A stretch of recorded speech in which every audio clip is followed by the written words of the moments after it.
Katwijk. We gaan Bianca Vlasman bezoeken. Bianca had een vreselijk leven.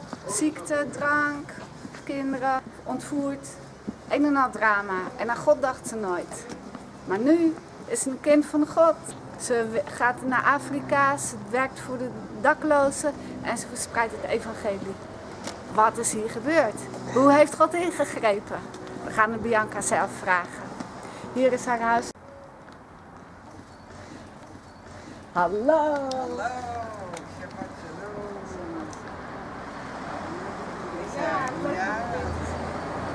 Oké, dus jij hebt een visioen van God gehad? Ja, die heb ik gehad toen ik 22 was. De eerste visioen, toen werd ik uit mijn lichaam gehaald en met mijn geest werd ik in de toekomst geplaatst.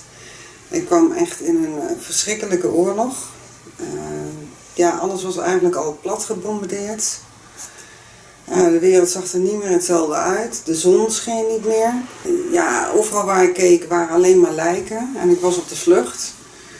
En wat ik niet begreep was dat de vijand mij nog steeds aan het opjagen was. Dus overal werden bommen gegooid. En ik dacht nog, toen ik op die plek was, van wat overdreven. Ik bedoel, iedereen was al dood. Zover ik als kon kijken, de aarde was bedekt met lijken. En ik was alleen maar aan het rennen. En op een gegeven moment was ik zo uitgeput dat ik niet meer kon. En toen scheen er aan het eind, helemaal aan het eind, begon de zon te schijnen. Maar niet op de plek waar ik was, want er was regen, het was koud, ik was helemaal doorregend. En toen ik dichterbij kwam, hoe meer ik daar dichterbij kwam, hoe meer liefde er van die plek straalde.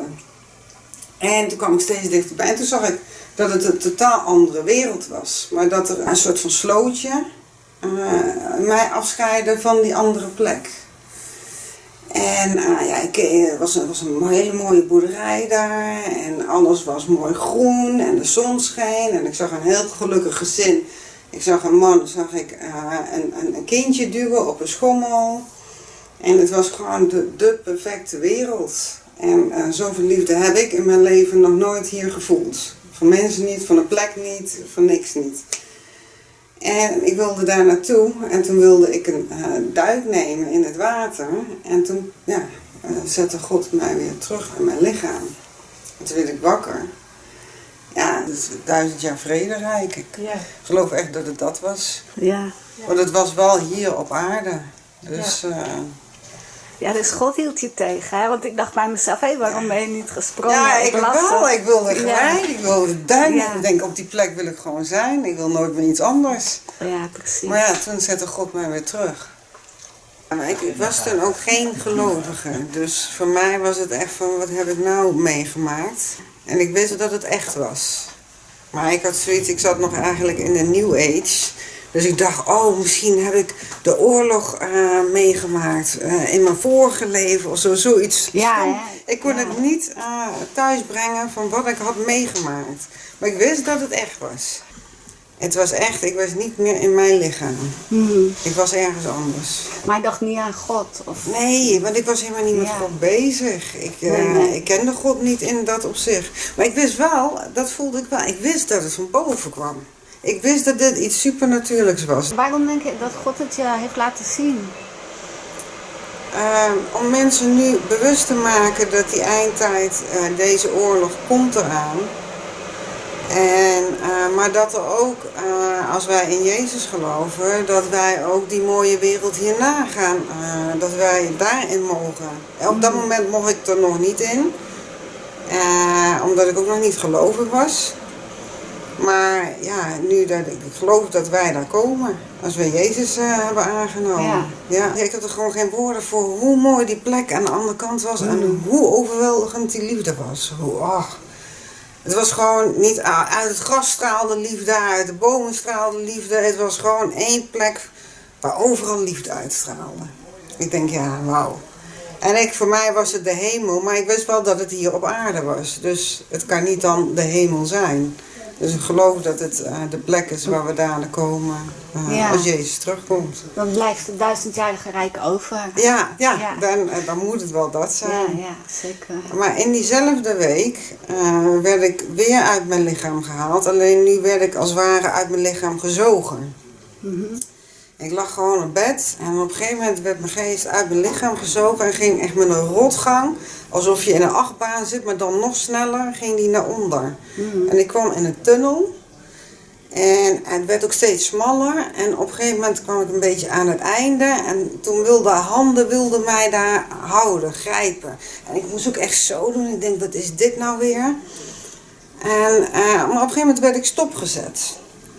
En toen keek ik en ik geloofde helemaal niet in Satan. Ik dacht altijd van achter zo'n stom verzinsel van de kerk. Om die mensen bang te houden, om zo op het rechte pad te brengen. Maar nou stond ik oog in oog met Satan. En Satan is niet zoals wij zo klein. Maar Satan, ik kon alleen zijn hoofd zien. Zijn hoofd was zo. En ik stond... oog in oog liet God mij stoppen voor Satan. En ik heb nog nooit in mijn leven zoveel haat. Als je alle haat van deze wereld in één stopt, dan is dat nog miljoenen keer erger wat ik daar heb gezien. Voor mij was het gewoon de hel. De bodemloze put, dat heb ik gezien. En hij begon al tegen mij, hij schreeuwde van alles, maar echt met een donkere stem. Ook dat horen wij hier ook niet op aarde. Maar je staat daar en je kunt je eigenlijk niet beschermen. Je bent gewoon overgeleverd en het gaat dwars door je ziel heen. Het is zo eng, je voelt gewoon alles alsof de pijlen zo door je lichaam heen gaan. En ik ben nog nooit zo bang geweest. En ik ben gaan schreeuwen. Maar ik wist gewoon, ik kende God niet. Jezus kreeg van verhaal, maar ik wist niet wat ik moest doen. Dus ik ben gaan schreeuwen van, Michael. Want de enige wat ik wist uit het aardse leven, want je weet daar alles. Je weet alles wat je hier hebt meegemaakt. En ik ben Michael gaan roepen, de aartsengel. Maar toen verscheen er een wolk in die hel. En Gods hand kwam daar doorheen. En dat is deze ervaring. En die trok me uit die hel. En zette me weer terug in mijn lichaam. En dat was mijn helervaring. Ja, ik ben daardoor nu heel erg bewogen geraakt met mensen. Je bent nou ook heel anders gaan kijken tegen mensen die doodgaan zonder Jezus. Je wil nu ook eigenlijk wel toch gewoon alles op alles zetten om deze mensen toch over Jezus te gaan vertellen voordat ze doodgaan.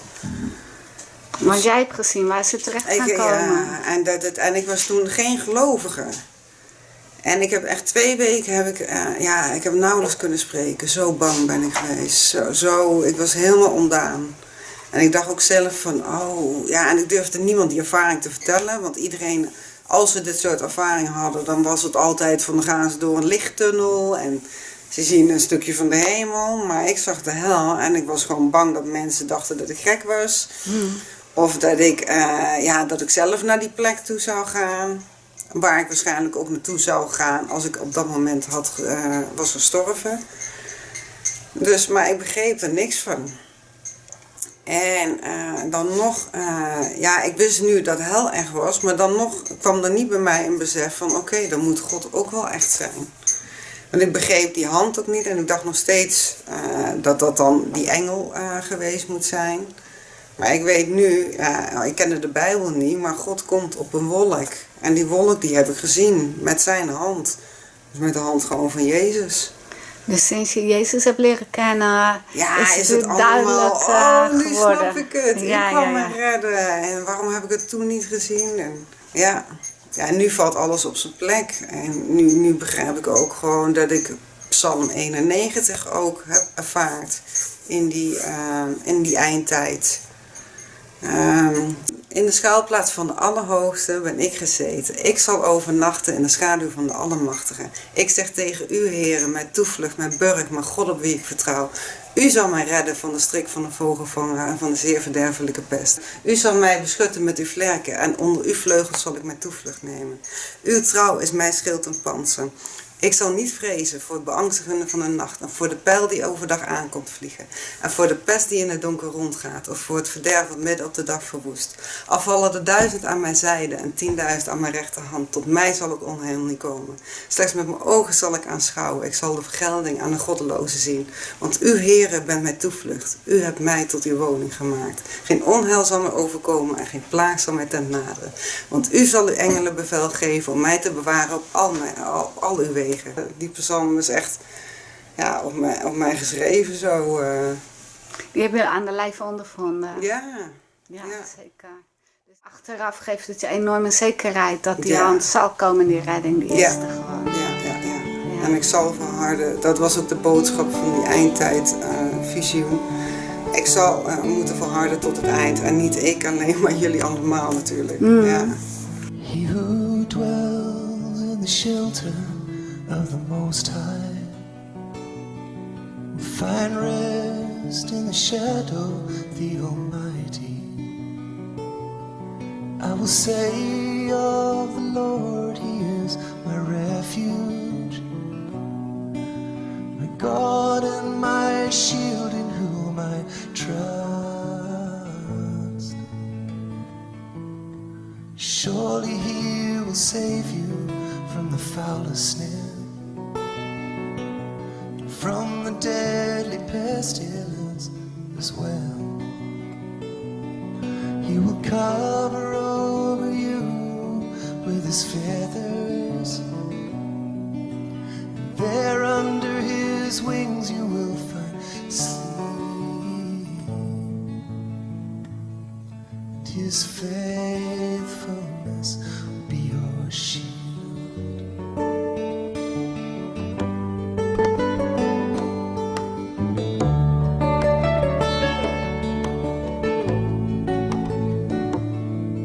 Not fear the terror of the nighttime, nor the arrow that flies by day,